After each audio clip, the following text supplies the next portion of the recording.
अब आप पर फुल स्केल आक्रमण चल रहा है, महिलाओं पर, आदिवासियों पर फुल स्केल अटैक चल रहा है। अब मैं खत्म फिदेल कास्ट्रो की एक कहानी से करूंगा।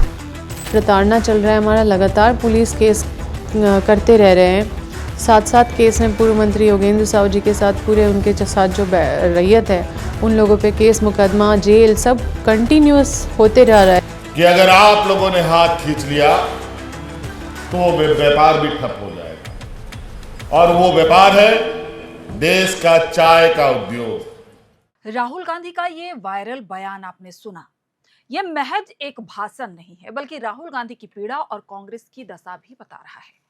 दरअसल एक कार्यक्रम में राहुल गांधी का गुस्सा और दर्द दोनों ही फूट पड़ा। राहुल गांधी ने फिदेल कास्त्रो का जिक्र किया और कहा कि फिदेल क्यूबा में क्रांति कर रहे थे। एक पत्रकार ने कास्त्रो का इंटरव्यू लिया, उसने सवाल पूछा कि आप अपनी मैनेजमेंट टीम को कैसे चुनते हो, लड़ना कैसे सिखाते हो, क्रांतिकारी विचार कैसे सिखाते हो। तो कास्त्रो ने कहा कि ये मैं थोड़ी ना करता हूं, ये तो सामने जो तानाशाह बतिस्ता बैठा हुआ है वो इन्हें तैयार करता है।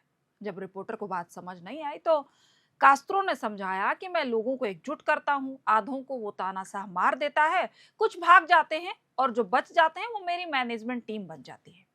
ठीक उसी तरह मेरी पार्टी में हो रहा है, मोदी जी डरा देते हैं तो भाग जाते हैं, मैं उन्हें कहता हूं कि भागो भैया, महल बचाओ जान बचाओ, मुझे फर्क नहीं पड़ता।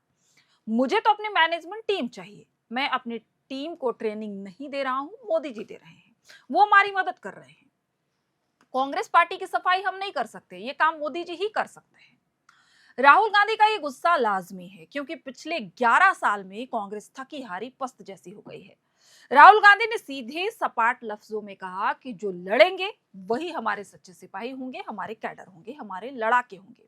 अब आप लोग सोच रहे होंगे कि मैं आज आपको ये सब क्यों बता रही हूँ, क्योंकि राहुल गांधी का ये बयान तो कुछ दिनों पहले का है। तो मैं आज आपको यह नव शो में बताऊंगी कि राहुल गांधी के ठीक इसी उदाहरण को चरितार्थ कर रहा है झारखंड कांग्रेस में मचा घमासान। पूर्व विधायक ने अपनी ही पार्टी के खिलाफ मोर्चा खोल दिया है और सरकार के साथ भी इस वक्त सब कुछ ठीक नहीं चल रहा है। नमस्कार, मैं हूं प्रियंका मिश्रा और आप देख रहे हैं द नव शो।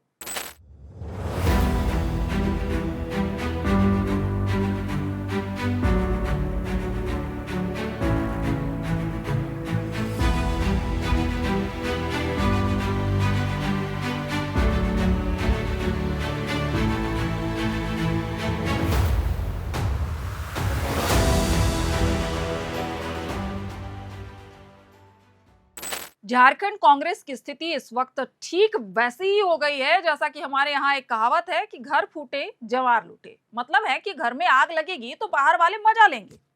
यहाँ अपनों ने ही कांग्रेस को लहूलुहान कर दिया है, आपसे में सिर्फ फूटअव्वल कर रहे हैं। कांग्रेस का कुनबा पूरी तरह से बिखरा पड़ा है। कांग्रेस मुख्यालय दिल्ली से बारास्ता राजनीति की गाड़ी में जब आप झारखंड पहुंचेंगे तो देखेंगे कि कांग्रेस राजनीतिक दुश्मनों से कहीं ज्यादा अपने ही नेताओं से परेशान है। हाल ही में कांग्रेस ने बड़कागांव से पूर्व विधायक अंबा प्रसाद के पिता और पूर्व मंत्री योगेंद्र साहू को पार्टी से निष्कासित कर दिया। इसके बाद अंबा प्रसाद ने अपनी ही पार्टी और सरकार के खिलाफ मोर्चा खोल दिया है। पहले आप सुनिए कि अंबा प्रसाद क्या कह रही हैं, उसके बाद आपको पूरा मामला समझाते हैं। कुछ दिन पहले, 2 दिन पहले आपने देखा पूर्व मंत्री श्री योगेंद्र साहू जी का घर टूटते हुए, और जब ये लोग तोड़ते हैं तो इतने असंवेदनशीलता दिखाते हैं ये लोग।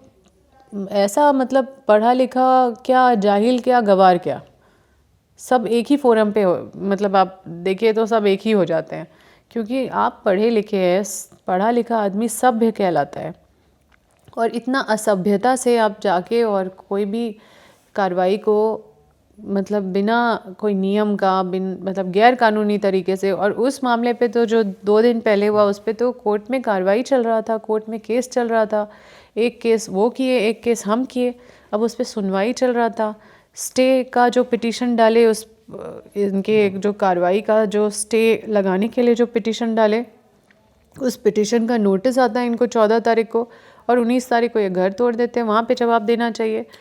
और हम लोग एक जनप्रतिनिधि है, हम लोग आम आदमी नहीं है, फिर भी इनको शर्म नहीं आता है कि कुछ भी कर रहे हैं हमारे साथ भी। और हम लोग देख पा रहे हैं कि जिस तरह से ये लोग काम कर रहे हैं, मतलब इनके पॉकेट में है सब, पुलिस प्रशासन, सब सरकार ये तो ऐसे एटीट्यूड में रहते हैं। दरअसल अंबा प्रसाद का पूरा परिवार कांग्रेस पार्टी से जुड़ा है। पिता मंत्री रह चुके हैं, मां विधायक रह चुकी हैं। अंबा प्रसाद खुद विधायक रह चुकी हैं, यानी खांटी कांग्रेसी परिवार जिसने झारखंड में अपनी राजनीतिक हैसियत बनाई। आज इनकी ही पार्टी इनकी नहीं सुन रही है। उनकी लड़ाई एनटीपीसी से है और ये कोई नई लड़ाई नहीं है।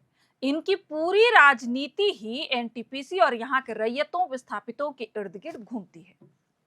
हालिया मामला यह है कि 19 मार्च को सुबह एनटीपीसी हजारों की संख्या में पुलिस बल लेकर अंबा प्रसाद के पुश्तैनी घर पहुंच जाते हैं और उस पर बुलडोजर चला दिया जाता है। इसके बाद पूर्व मंत्री योगेंद्र साव ने फेसबुक पर लाइव आकर सरकार पर जमकर हमला बोला। इसके बाद पार्टी ने योगेंद्र साव को 3 साल के लिए निष्कासित कर दिया। 20 मार्च को लेटर निकाला गया।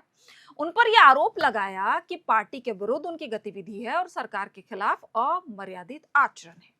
इसके बाद अंबा प्रसाद का जो गुस्सा है वो 7वें आसमान पर पहुंच गया। उनका आरोप है कि हमारे परिवार के साथ गलत हो रहा है, पार्टी भी हमारे लिए स्टैंड नहीं ले रही है और उल्टा मेरे पिता पर कार्रवाई हुई। कांग्रेस तब कहां थी जब पूर्व मंत्री केएन त्रिपाठी ने सरकार के खिलाफ बयान दिया था?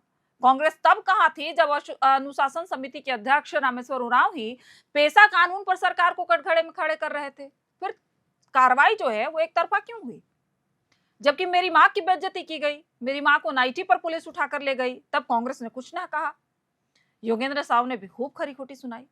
अब देखना होगा कि अंबा का अगला रुख क्या होगा, क्योंकि अभी भी जो स्थिति है वो किसी कीमत पर झुकने को तैयार नहीं है। इधर सरकार के साथ भी कांग्रेस का तालमेल कुछ ठीक नहीं चल रहा है। झारखंड में जो गठबंधन है उसमें ऑल इज वेल नहीं है। असम चुनाव ने कांग्रेस और जेएमएम के बीच के खटास को हवा दे दी है। अब इनके बीच की जो कड़वाहट है वो खुलकर सामने आ गई है।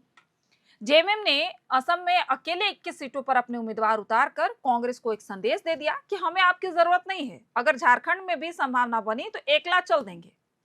अब कांग्रेस ने भी जवाबी हमला किया है। कांग्रेस का कहना है कि हमने गठबंधन धर्म सच्चे मन से निभाया। जेएमएम का कहना है कि हमने मन से तालमेल की कोशिश की, लेकिन कांग्रेस ने उन्हें सिर्फ 5 से 7 सीट ऑफर की, जबकि उनकी तैयारी कहीं ज्यादा की थी। दूसरी तरफ कांग्रेस इस बगावत से हैरान भी है और परेशान भी है। कांग्रेस का कहना है कि असम में कांग्रेस मुख्य विपक्षी दल है। वित्त मंत्री राधाकृष्ण किशोर ने तो यहां तक कह दिया कि जेएमएम को गठबंधन की मजबूती के लिए बड़ा दिल दिखाना चाहिए था। जिन सीटों पर कांग्रेस का जनाधार सालों से है, उन्हें अचानक जेएमएम को कैसे सौंप दिया जाए?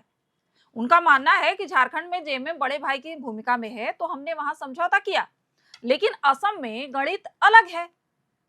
मतलब कांग्रेस का सीधे तौर पर यह कहना था कि जेएमएम एक क्षेत्रीय पार्टी के तौर पर झारखंड तक ही सीमित है, या जो उसके वोट बैंक है वो झारखंड तक ही सीमित है। ठीक ऐसा ही बिहार चुनाव में किया गया था, लेकिन इस बार जेएमएम के अध्यक्ष और मुख्यमंत्री हेमंत सोरेन किसी भी कीमत पर सम्मान से समझौता करने को तैयार नहीं थे। उन्होंने अपने उम्मीदवार असम में उतारकर कांग्रेस को जता भी दिया और बता भी दिया। दरअसल असम में चाय बागान और आदिवासी वोट बैंक हार जीत तय करते हैं। ऐसे में जेएमएम ने उन्हीं वोट बैंक से उम्मीदवार उतारकर सेंधमारी कर दी है, यानी कि टी ट्राइब्स जो उम्मीदवार जेएमएम ने उतारे हैं वो बड़ा वोट बैंक है। अब कांग्रेस को डर है कि जेएमएम के अलग लड़ने से एंटी बीजेपी वोट बढ़ जाएंगे। आने वाले दिनों में झारखंड की राजनीति के लिए भी अच्छे संकेत नहीं है। अब देखना यह है कि क्या कांग्रेस और जेएमएम आपस में लड़ेंगे तो तीसरे की लॉटरी लगेगी, या हेमंत सोरेन राष्ट्रीय फलक पर आदिवासियों के मसीहा बनेंगे। सवाल यह है कि क्या ये नूरा कुश्ती बीजेपी की राह आसान कर रही है? इधर 20 स्टार प्रचारकों के साथ जेएमएम मैदान में है और कांग्रेस अपनी जमीन बचाने की जद्दोजहद में। अब देखना यह है कि क्या वोटिंग से पहले कोई बीच का रास्ता निकलेगा, या ये असम का दंगल झारखंड के गठबंधन के भविष्य पर सवालिया निशान लगा देगा। आप लोग इस बारे में क्या सोचते हैं?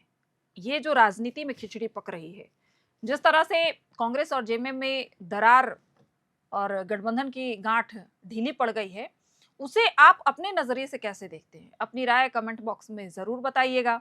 अगर आप असम से हैं, वहां की स्थिति क्या है, किसका पलड़ा भारी होता हुआ नजर आ रहा है, वो भी जरूर बताइएगा। और अगर आप झारखंड से हैं तो भी आप हमें जरूर बताइएगा कि स्थिति क्या कुछ होने वाली है, या नेशनल मुद्दे पर भी जो पॉलिटिकल राय रखना चाहते हैं वो भी रख सकते हैं।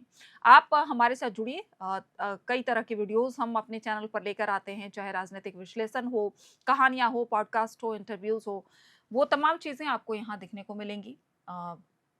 हम खबरों की तह तक जाते हैं, तो उसके लिए आप हमारे फेसबुक पेज को भी फॉलो करें, इंस्टा ट्विटर और यूट्यूब पर भी आप हमें फॉलो कर सकते हैं, सब्सक्राइब कर सकते हैं। आप सभी का बहुत बहुत शुक्रिया। शुभ रात्रि।